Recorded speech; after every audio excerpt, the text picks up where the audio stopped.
नमस्कार श्रोते हो, रेडिओ जयंतच्या आनंदी कट्ट्यावर मी अनुराधा आपणा सर्वांचं मनपूर्वक स्वागत करते.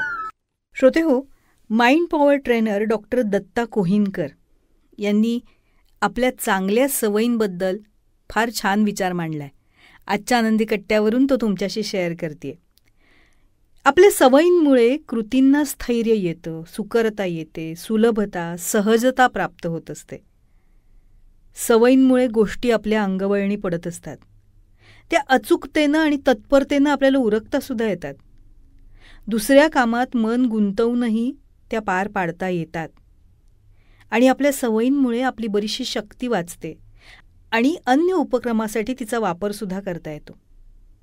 ड्यूक विद्यापीठानं केलेल्या अभ्यासातून एक निष्कर्ष असा काढलाय की आपल्या वर्तणुकींपैकी 45% वर्तणूक ही आपल्या सवयींमधनं होत असते. आता सवय म्हणजे काय, तर वर्तनाची पुनरावृत्ती. हीच पुनरावृत्ती जीवनात दीर्घकालीन फायदा किंवा नुकसान करत असते आपलं. म्हणजे आता उदाहरणच द्यायचं झालं तर रमेशला मिशीला वारंवार पिळी देण्याची सवय लागली.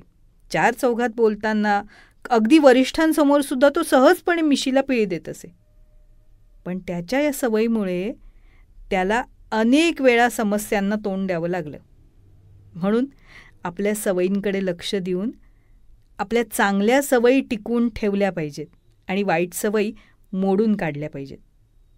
सवयी संगतीनं पण लागतात बरं का. वाणीची शुद्धता किंवा अर्वाच्यता ही सहवासातूनच वाढीस लागते. म्हणून चांगल्या सवयी लागण्यासाठी चांगली संगतसुद्धा फार गरजेची असते. आता चांगल्या सवयी कशा लावून घ्याव्यात हे सांगताना तुकाराम महाराज म्हणतात, निश्चयाचे बळ तुका म्हणे तेची फळ. वृत्तीत थोडा करार निर्धार ठेवून आपल्या संकल्पनेनंच आपल्याला चांगल्या सवयी साध्य करता येतात. बघू जमतंय का, असा डळमळीत भाव जर ठेवला तर चांगल्या सवयी लागणं शक्यच नाही. म्हणूनच आपलं आदर्श वेळापत्रक आजच बनवा आणि ते अंमलात आणायला सुरुवात करा. म्हणजे आता उदाहरण द्यायचं झालं तर पहाटे उठण्याची सवय लावून घ्यायची असेल तर लगेचच अगदी उद्या पहाटेपासून सुरुवात करा. आणि आपल्या वृत्तीत ही सवय भिनेपर्यंत त्यात खंड पडू देऊ नका.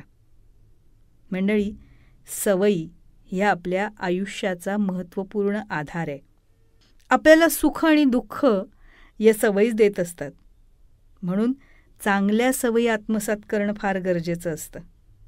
वाईट सवयी सोडून देऊन चांगल्या सवयी अंगी बाणवण्याचा मनानं संकल्प करूया आणि तो दृढतेनं पाळूया सुद्धा. गौतम बुद्ध यालाच सम्यक व्यायाम असं म्हणतात. मग चला सम्यक व्यायाम करून आपलं जीवन आनंदानं जगूया.